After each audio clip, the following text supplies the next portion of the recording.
Agee is charged with principal to first-degree murder. In the quiet heat of a Florida afternoon, a chilling message was sent from a mother to her son. If you don't kill her, you're a MFBH.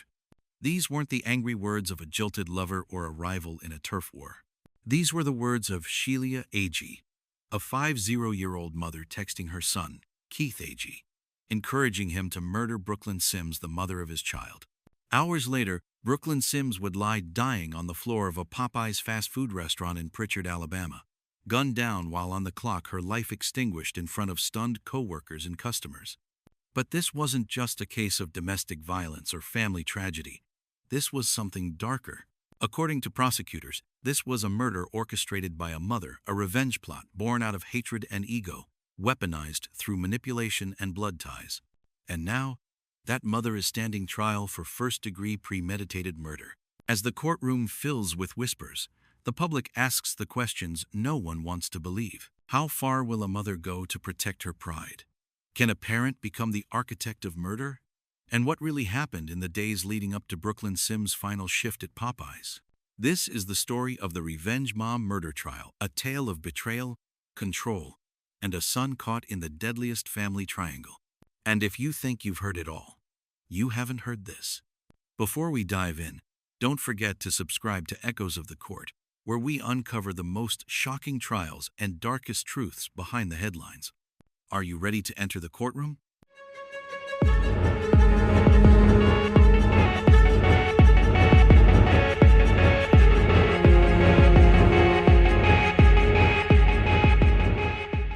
Before the headlines, before the bullets, before the betrayal, there was a young mother named Brooklyn Sims.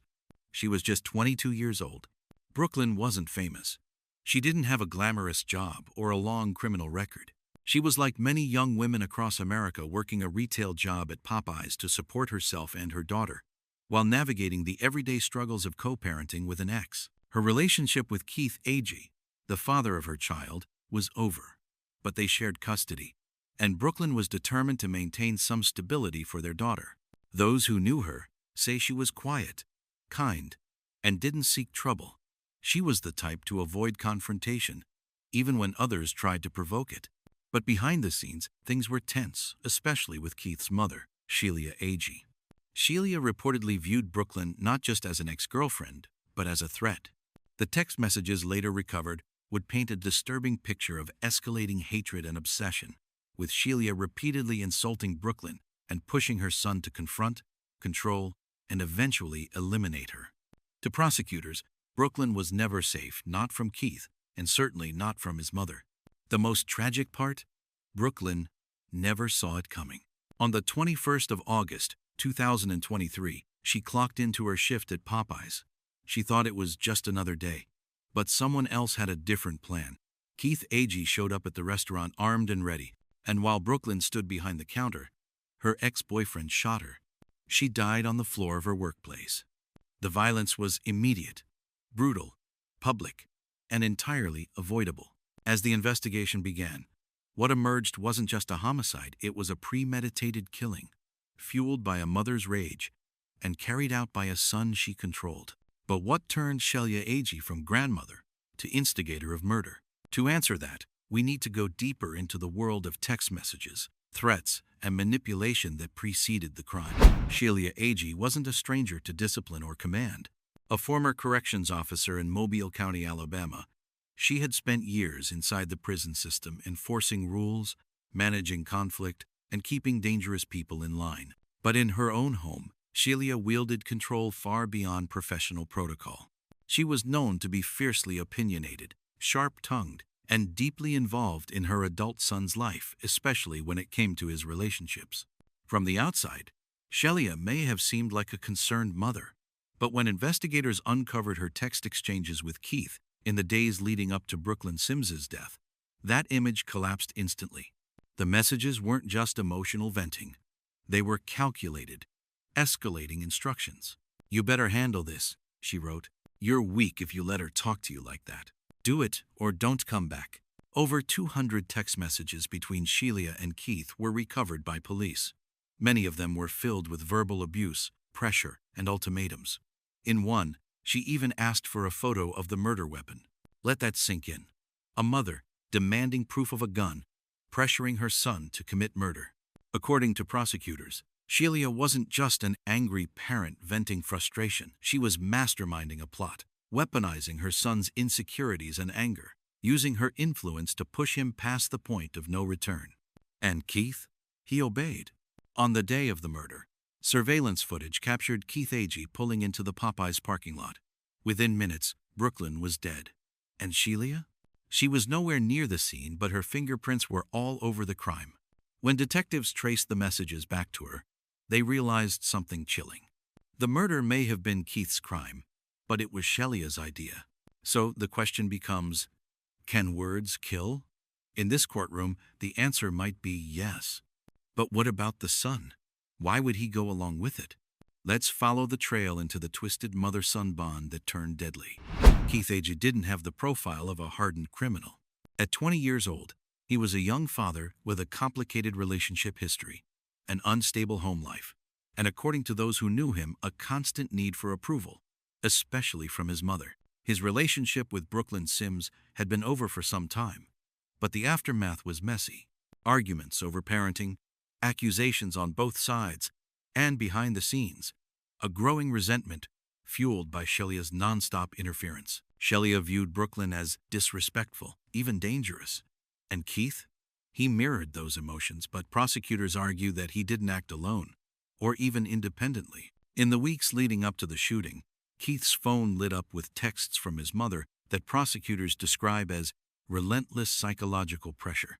She humiliated him, threatened to disown him, and dangled the idea that he was failing as a man and as a father if he didn't handle Brooklyn. And then came the plan. Keith left Mobile, Alabama, and traveled across state lines to Pritchard, where Brooklyn lived and worked. He had the gun. He had the location. He had the motive. But perhaps most importantly, he had his mother's voice in his head, pushing him forward. When he entered that Popeyes restaurant on the 21st of August, it wasn't a spur-of-the-moment decision. It was premeditated, cold, direct. He walked up to Brooklyn and shot her multiple times in front of coworkers and customers. She had no time to defend herself, no clue he was coming. After the shooting, Keith didn't run far. He was arrested shortly after the attack and immediately began talking. And what he said shocked even seasoned detectives. He told them about the texts, about the pressure, about his mother's role. And just like that, the story shifted. From jealous ex-boyfriend to manipulated son to accomplice in a mother's vendetta. The legal system now had two killers on their hands, one who pulled the trigger and one who never touched the gun but may have been more dangerous than anyone suspected. But how would a jury see it? And what about Shelia? How would she defend the indefensible? The courtroom was silent as the prosecutor clicked through a series of text messages on the screen, each one more incriminating than the last. "You ain't no man if you let that girl run you. I want her gone. Take care of it." These were not idle threats or emotional outbursts. These were direct orders, and they came from Shelia Agee, a woman who once wore a corrections officer's badge and was now shackled in her own orange jumpsuit. As her trial for first-degree premeditated murder began, the prosecution painted a chilling portrait of a woman consumed by rage, pride, and control. They argued that Shelia orchestrated the murder, using her son as a weapon and texting him every step of the way. And they had receipts, hundreds of them. Detectives testified that Shelia knew about Keith's travel plans, discussed getting a gun, and even told him what to do after the shooting. When police searched her phone, they found not just texts, but evidence of surveillance. Shelia had been tracking Brooklyn on social media, noting where she worked, when she was on shift, and whether she seemed vulnerable. For the jury, this wasn't a heat-of-the-moment killing. It was a coordinated hit, planned in plain sight through texts, apps, and mother-son conversations that left nothing to interpretation. The defense tried to counter the narrative. They said Shelia was angry, yes, but not criminally responsible. That her words, though cruel, weren't commands. That Keith acted on his own, as a jealous ex with a grudge, not as a puppet on a string. But the jury didn't just hear the texts. They saw Keith's confession. They saw the digital footprint, and they saw a pattern of emotional blackmail that turned from toxic parenting into something far worse. The most disturbing moment in court? When a detective read Shelia's message sent just hours before the killing. "If you don't do this, don't call me your mother ever again." That one sentence, cold, final, weaponized, hung in the air like a death sentence of its own. In the eyes of the law, intent doesn't need a smoking gun. Sometimes, intent is a text message delivered, read, and acted upon. The verdict was still days away, but in the court of public opinion, the question was already being asked. Can a parent murder through words alone? We're not done yet. The jury deliberated for hours, but not days. The evidence was too direct, too damning, too calculated. By the time they returned to the courtroom, the mood had shifted from suspense to inevitability. When the foreperson stood and read the verdict aloud, guilty of first-degree premeditated murder, Shelia Agee sat frozen. No tears, no visible emotion. As if she had expected this outcome, the way one expects the sun to rise. The courtroom, however, wasn't silent. Gasps, whispers, a few muffled cries from Brooklyn Sims' family, who had sat through every brutal detail of how their daughter's life was erased not by a stranger, not by a serial predator, but by the grandmother of their child. Shelia Agee was sentenced to life in prison without the possibility of parole. No reduced charges, no leniency. The court recognized that even though she hadn't pulled the trigger, her hands were stained with intent. As for Keith Agee, he had already pleaded guilty to the murder of Brooklyn Sims. His cooperation with prosecutors, including full access to the text messages and phone calls with his mother, likely saved him from the death penalty. He received a lengthy prison sentence, also expected to serve decades behind bars. 2 lives destroyed by one act of violence. But in reality, more than 2 lives were lost that day. Brooklyn Sims was 22. Her daughter will now grow up without a mother and without a father. And Shelia?